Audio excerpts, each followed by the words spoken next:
దేశవ్యాప్తంగా సినిమా అభిమానులు ఎదురు చూస్తున్న చిత్రం కల్కి. ప్రభాస్ హీరోగా ఈ చిత్రంపై భారీ అంచనాలు నెలకొన్నాయి.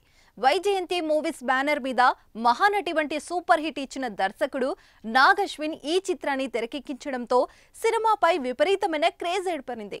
దానికి తోడు అమితాబ్ బచ్చన్, కమల్ హాసన్, దీపికా పదుకొనే చిత్రంలో భాగం కావడంతో మరింత ఆసక్తిని పెంచుతుంది. మరో 2 రోజులలో అంటే జూన్ 27న ప్రేక్షకుల ముందుకు రాబోతుంది. ఈ నేపథ్యంలో సినిమా టికెట్ల పెంపుపై ఏపీ సర్కార్ కీలక నిర్ణయం తీసుకుంది.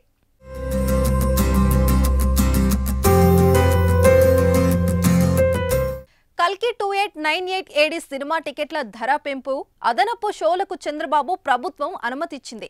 ఈ నెల 27 నుంచి 2 వారాల పాటు టికెట్ ధరలు పెంచుకునేందుకు వెసులుబాటు కనిపించింది. టికెట్ ధరల పెంపు, అదనపు షోలకు అనుమతి కోరుతూ నిర్మాత అశ్వనీ దత్ చేసిన వినతిని రాష్ట్ర ప్రభుత్వం ఆమోదించింది.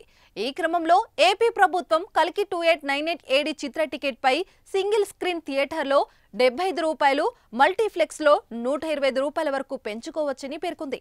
దీంతో పాటు రోజుకు 5 షోలు నిర్వహించేందుకు వీలుగా జీవో జారీ చేసింది. సోమవారం ఉప ముఖ్యమంత్రి పవన్ కళ్యాణ్ తో టాలీవుడ్ చిత్ర బృందం సమావేశమైంది. వారిలో కల్కి నిర్మాత అశ్వనీ దత్ కూడా హాజరయ్యారు.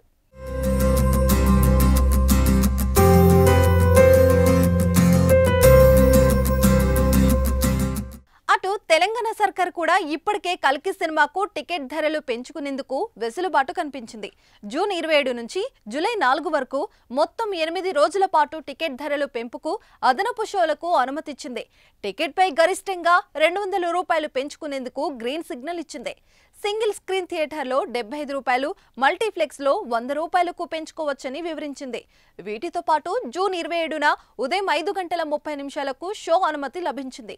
వారం రోజుల పాటు 5 షోలు నిర్వహించేందుకు వీలుగా ఉత్తర్వులు జారీ చేసింది.